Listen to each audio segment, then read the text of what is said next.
Hello everyone, welcome back. This is RandoGEEK. So we have a major update regarding Cricket Wireless. Link for the article can be found for you in the description below. Cricket Wireless supposedly has a class action lawsuit being slammed against them in regards to a data breach which we're being told has affected 10 million customers. All right, so there's a couple of things that we need to talk about here. The first thing is, there's a plaintiff, Alexis Morgan, who is taking action against Cricket Wireless. It's a former customer who is suing the telecommunications company. The reason behind this is Morgan alleges the company was negligent with customer data and allowed it to be exposed in a data breach. Cricket Wireless, their data breach class action was filed in Georgia federal court. All right, so they've been hit with this class action lawsuit after a major data breach that exposed information of what we're being told as of right now affected 10 million customers. So the plaintiff, Alexis Morgan, has filed this lawsuit against Cricket Wireless LLC on July 23rd, 2024 in a Georgia federal court. So she's alleging negligence and that the company failed to secure sensitive personal information of its customers, resulting in the data breach. So they're saying that the defendant completely and utterly failed to protect its customers' personal data and or ensure that its third-party vendors protected customer data consistent with the defiance privacy notice. So that is what the lawsuit is arguing. So as most of you should know by now, Cricket Wireless is a subsidiary of at&t. They're a major wireless service provider that collects extensive personal data from its subscribers. So according to Morgan, Cricket Wireless assured its customers that their data was secure through its privacy policy, which exclaimed that protecting customer information was a priority. Now, all of these companies, first off, in their privacy, information or policy is going to tell you that your information is safe. And for the most part, it is. But shit happens, right? Things happen a little too often these days. Anyway, moving on. Earlier this year, cybercriminals discovered that several major companies, including Cricket Wireless, had uploaded vast amounts of valuable and sensitive customer data to Snowflake, which is a third-party cloud platform. They're saying that the cybercriminals exploited Snowflake accounts that lack proper authentication measures, gaining access to sensitive data, Morgan says. On July 22nd of 2024, Cricket Wireless announced that the customer data had been illegally downloaded from its workspace on the Snowflake platform. The breach compromised records of calls and texts for nearly all Cricket Wireless customers between May 1st of 2022 and October 31st of 2022, and then yet again on January 2nd, 2023. Cell site identification numbers and phone numbers were also exposed. All right. The lawsuit alleges that approximately 10 million Cricket Wireless customers were affected by this breach. All right. So now, this thing is huge. This is really huge because it's nearly all of Cricket Wireless's customers that were affected by this. The class action lawsuit argues that companies, including Intuit, Ticketmaster Live Nation, at&t, and several other companies failed to adequately safeguard and secure consumers' data in such a way that would have prevented these data breaches. All right, so obviously it's not just Cricket Wireless here, but 10 million customers, Cricket Wireless.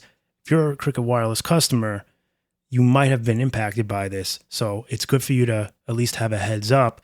You may want to run your credit just to make sure that you don't have any unexpected bills out there sitting in collections or something with your name attached to it, because that's usually the problem when these data breaches occur. Our information winds up on a dark web in the wrong hands, things go south, customer gets stuck with all the problems. We get offered 12 months of free credit monitoring, and then you got to call and cancel the shit too. So it's just like, we just lose all around, right? But it is the risk that we take as consumers. We know this. We purchase these products. We know what we're signing up for. We just got to keep our, eyes on, our bill every month, check everything, make sure everything's legit, check your emails, make sure you have proper contact information with these companies so that when something goes wrong, hopefully they notify us. Most of the time they're delayed. In this case, they failed to notify. They waited months because they were probably trying to figure it out. It's very possible that they didn't even know that the breach happened until way after. Maybe there was some kind of audit going on. Who knows, right? In no way am I sticking up for this company or any of these companies. I think it's foul. I think that when you're such a large company, and Cricket isn't that big, but 10 million customers is a lot of people to screw over, right?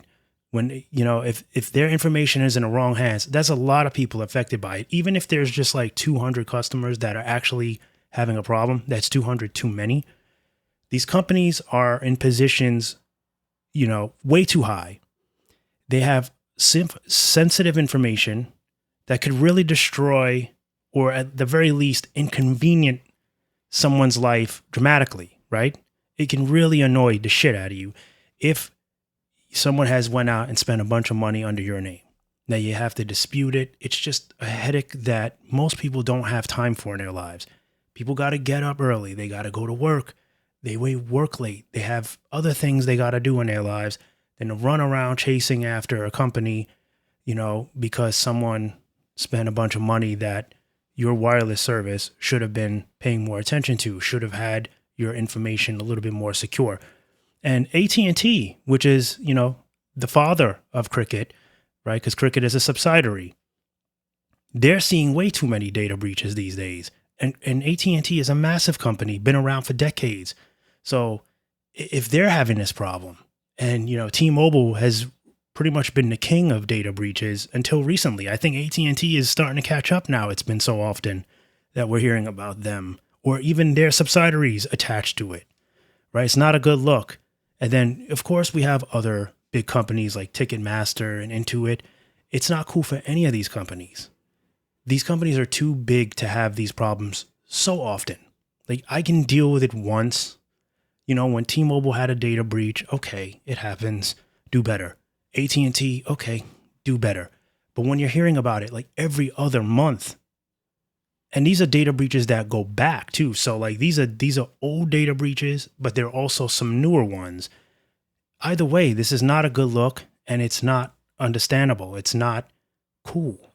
There's no other way to put it. Like, this is not something that like we can sit around and say, okay, well, it is what it is. It happens. It does happen, but it shouldn't happen this frequently. And I think the FCC has to do more than just issue fines at this point. I've said this before.